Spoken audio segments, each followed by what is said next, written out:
What is marketing? Marketing is everything we do. It's who we are. We are the brand. So every time you leave the house, physically or digitally, you're being measured. People see you as a public figure. For instance, ladies, let's pretend it's Sunday morning. You get up and you're out of cream. You need some cream for the coffee.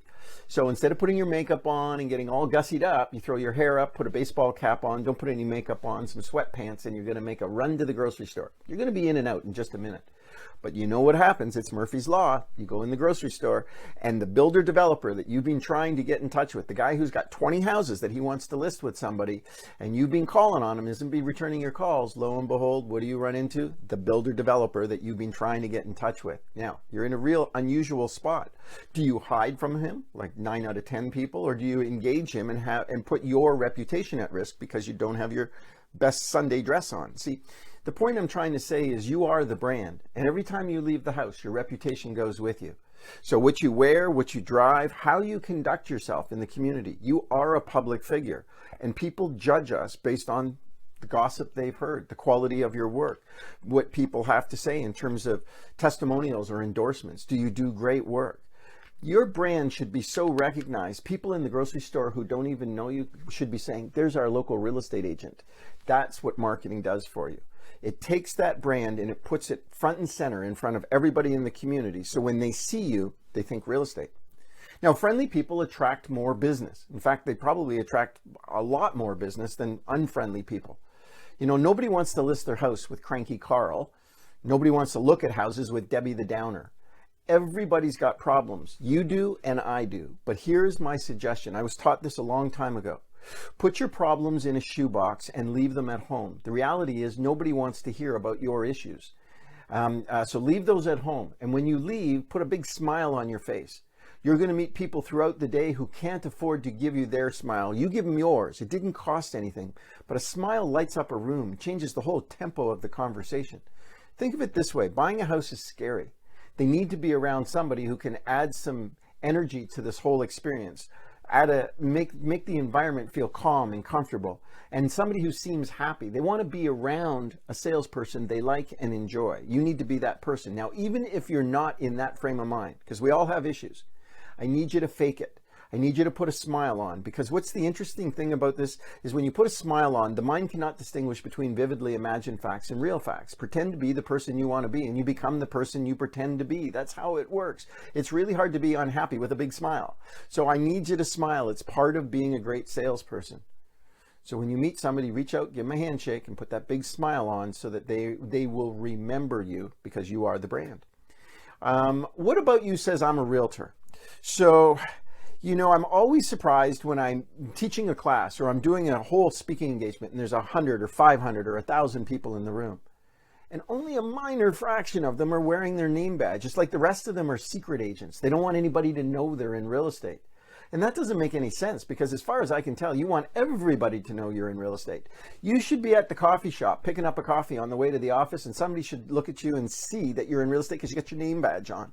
And they're going to say, oh, you're in real estate. I want to ask you a question. Next thing you know, you're in a conversation about real estate. You're trading cards and some information, and you're going over to do an evaluation on their house. How did that happen? Because you were wearing your name tag. What about you says I'm in real estate? You know, a lot of times people don't want to wear career apparel because, you know, they feel like it just doesn't fit their persona.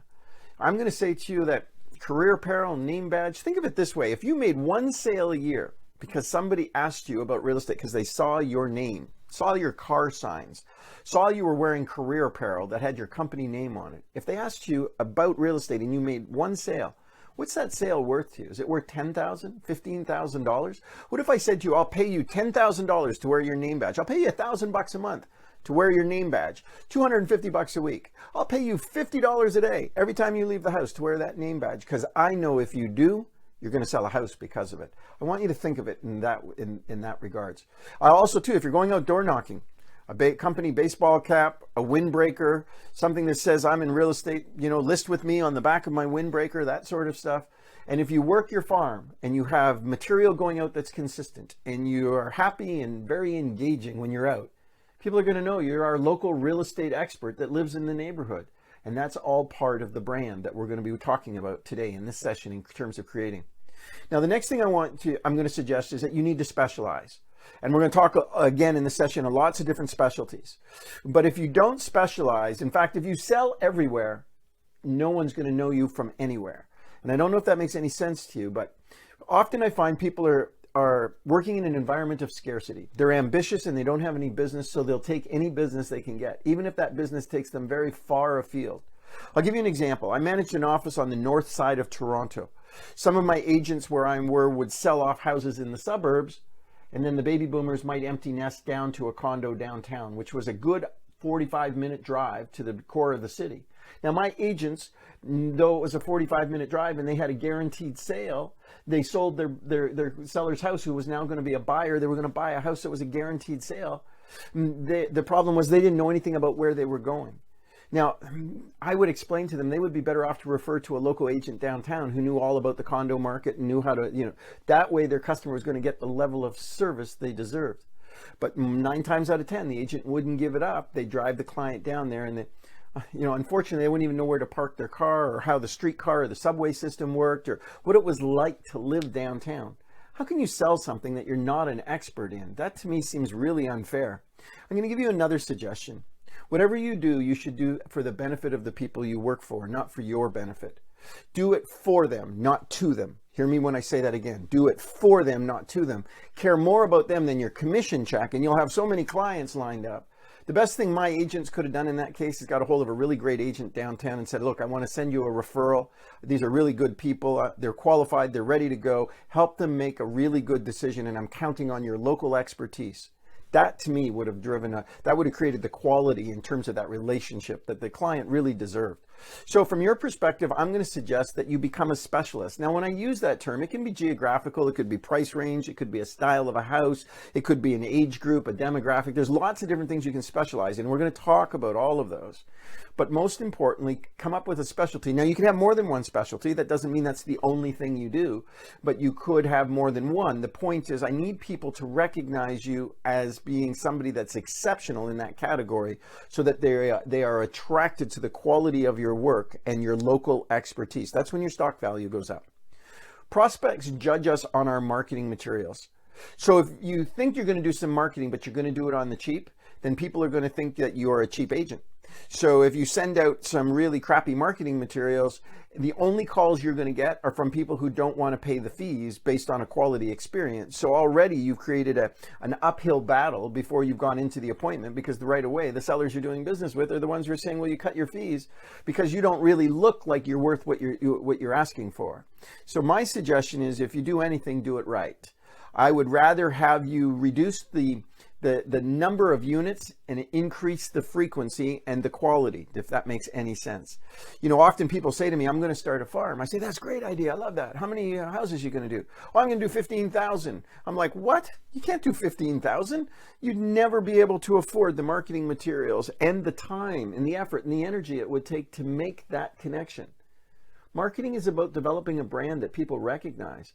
I always tell people, start with a farm somewhere between 250 and 500, something that you can get out and do some door knocking in and get some traction, something that you can afford to consistently market quality material into the marketplace, so people recognize you. And the material's clever, and it's sharp, and it's bright, and it pops, and it's got my interest. I'm going to tell you again, as we go through the session, I got lots of great ideas for this, but everything you send out, your reputation goes with it. So make sure it's done properly.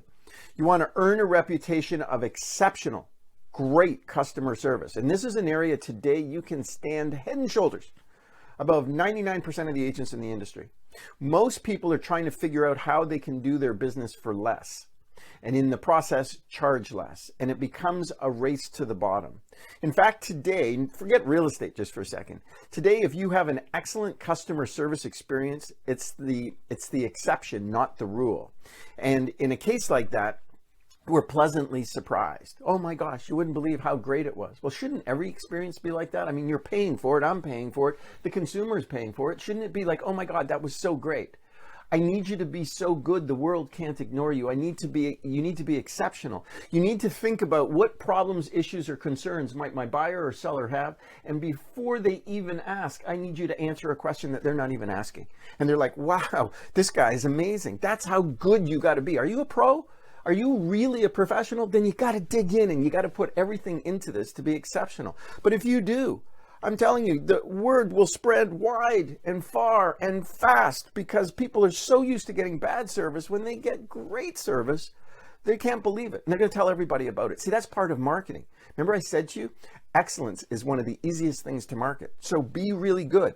I want you to deliver the unexpected so that you create raving fans, so that when the neighbors say, oh, I saw you sold your house with Bob, Bill, or Sally, they're like, oh my gosh, you wouldn't believe how great they were. You wouldn't believe all of the extras they did. I need you to do that, and I need you to do it so well that they tell everybody. And in the process, the referrals start and the repeat work starts. And people start to recognize your mail pieces because of the quality of work you're doing in the marketplace or social media or whatever it is we're going to be talking about.